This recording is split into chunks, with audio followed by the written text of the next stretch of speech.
Hello, good morning. कैसे हैं आप सभी लोग? आशा करता हूँ आप सभी लोग अच्छे होंगे।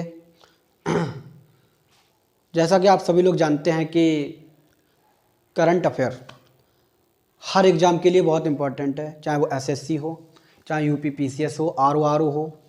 तो आज की जो हमारी वीडियो है वो करंट अफेयर के ऊपर है। देखेंगे इसमें बहुत से कुछ इम्पोर्टेंट क्वेश्चन हैं जो हर साल हर एग्ज़ाम में किसी न किसी एग्ज़ाम में पूछे जाते हैं। तो शुरू करते हैं हम अपनी वीडियो को, क्योंकि हमारे पास टाइम लिमिटेड है। ओके, पहला क्वेश्चन है, कोणार्क का सूर्य मंदिर किस राज्य में स्थित है? कोणार्क का सूर्य मंदिर किस राज्य में स्थित है? ये इसमें राइट आंसर हो जाएगा आपका बी, ओडिशा में। किस राज्य में है? ओडिशा में।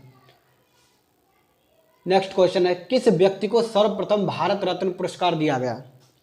ऐसा कौन सा वो व्यक्ति था जिसको सबसे पहले या सर्वप्रथम यानी प्रथम बार, पहली बार भारत रत्न पुरस्कार दिया गया? किसको दिया गया? श्री राजगोपालाचारी जी को। सॉरी, श्री राजगोपालाचारी जी को। अगला हमारा क्वेश्चन जो है, प्रसिद्ध चिल्का झील कहाँ स्थित है? प्रसिद्ध चिल्का झील कहाँ स्थित है? ओडिशा में। राइट आंसर हो जाएगा आपका उड़ीसा, इसलिए विकल्प डी सही है। आप इसका स्क्रीनशॉट ले लीजिए, फिर आगे बढ़ते हैं।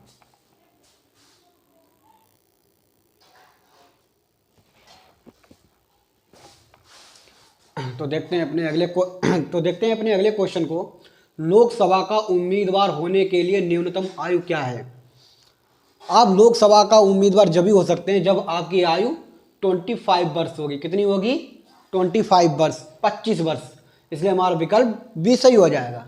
अगला क्वेश्चन, भारतीय संसद भवन कहाँ स्थित है? भारतीय जो संसद भवन है वो कहाँ स्थित है? दिल्ली में, गुजरात में, लखनऊ में या पटना में? यह है दिल्ली में। कहाँ है? दिल्ली में। इसलिए हमारा विकल्प ए सही हो जाएगा। भारतीय संसद अभी नया बनाया गया था, संसद भवन नया बना था, वो कहाँ बना था? दिल्ली में। चलते हैं अपने अगले क्वेश्चन की तरफ। अंग्रेज भारत कब आए? अंग्रेज भारत कब आए थे? 24 अगस्त 1609 में, बी 24 अगस्त सन 1608 में, सी 28 फरवरी सन 1605 या 30 अगस्त सन 1602। अंग्रेज भारत आए थे 24 अगस्त सन 1608 में। अंग्रेज भैया भारत कब आए थे? सन 1608 में। ठीक है मेरे प्यारे बच्चों, ऐसा कौन सा अंग्रेज था जो भारत सर्वप्रथम आया था? कौन आया था? सन 1600 में कौन आया था? Captain Hawkins. कौन आया था? Captain Hawkins. सन 1608 में कौन आया था? कैप्टन हॉकिंस आया था। जब वो भारत आया था उस समय भारत में किसका शासन था? किसका शासन था? मुगलों का शासन था। किनका शासन था? मुगलों का। मुगलों का शासन था। ठीक है, और वहां के शासक कौन थे? जहांगीर। कौन थे? जहांगीर। कौन शासक थे? जहांगीर। ठीक है,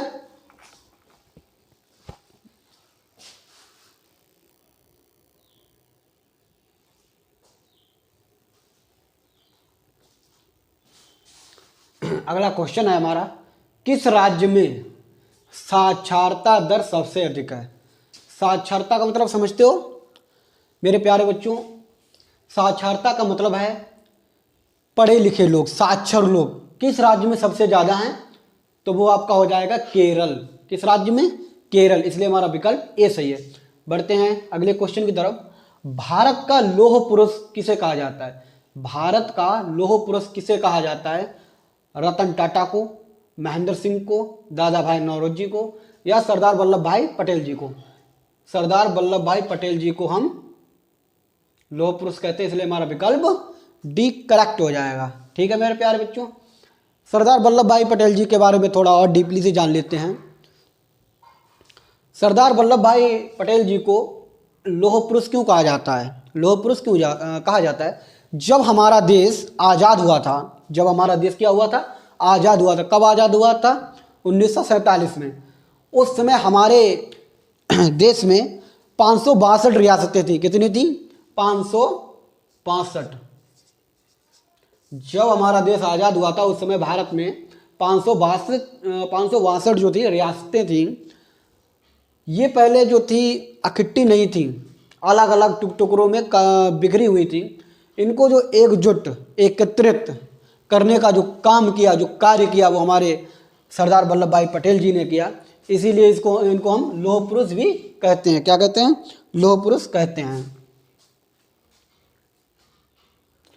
अच्छा, दूसरा पॉइंट है इनके बारे में, ये भारत के प्रथम गृह मंत्री और उप प्रधानमंत्री भी रह चुके हैं, सरदार वल्लभ भाई पटेल जी। अच्छा, इनको सरदार की उपाधि किसने दी थी? सरदार वल्लभ भाई पटेल को सरदार की उपाधि किसने दी थी? ये दी थी गांधी जी ने। किसने? गांधी जी ने।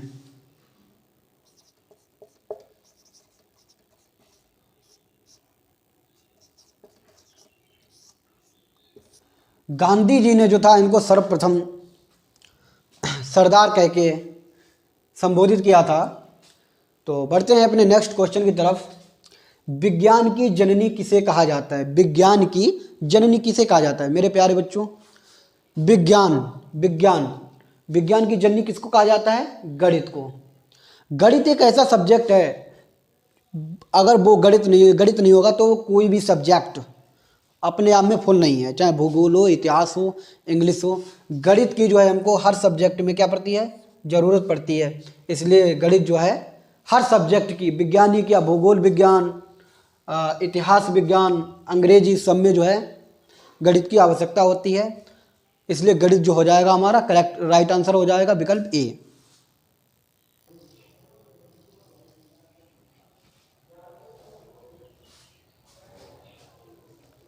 अगला क्वेश्चन देखते हैं।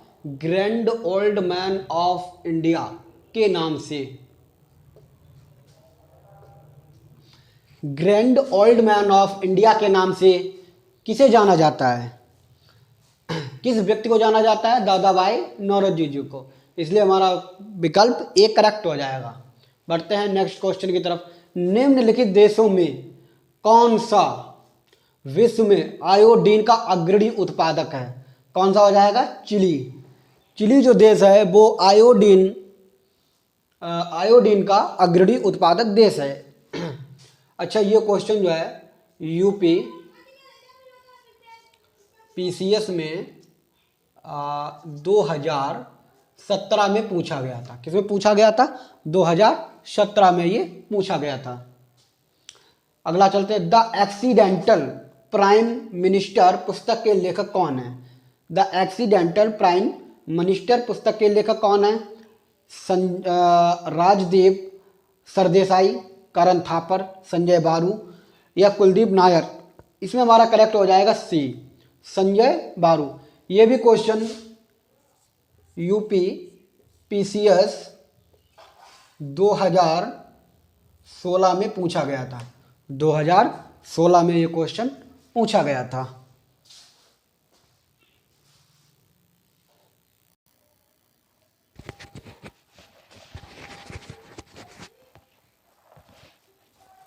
अगला क्वेश्चन देखते हैं। भारत सरकार द्वारा घोषित ABC इंडेक्स निम्नलिखित में से किससे संबंधित है? ABC इंडेक्स जो है निम्नलिखित में से किससे संबंधित है? स्वास्थ्य से। किससे संबंधित है? स्वास्थ्य से लिए। इसलिए हमारे प्यारे बच्चों विकल्प सी सही हो जाएगा। ठीक है, बढ़ते हैं अपने नेक्स्ट क्वेश्चन की तरफ। 14 जून से 15 जुलाई 2018 तक रूस में आयोजित फीफा विश्व कप में कुल कितनी टीमों ने भाग लिया? कितनी टीमों ने भाग लिया इसमें? 32। कितना? 32।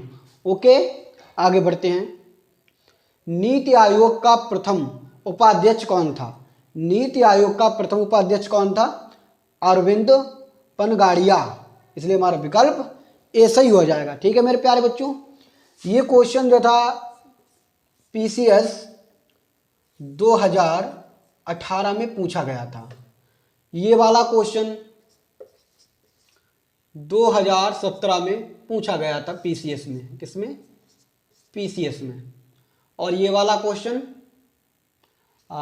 2019 में पूछा गया था पीसीएस में। ठीक है, तो इसी के साथ ये क्लास आज यहीं समाप्त होती है। मिलते हैं कल फिर इसी समय एक नई क्लास के साथ। थैंक यू, धन्यवाद।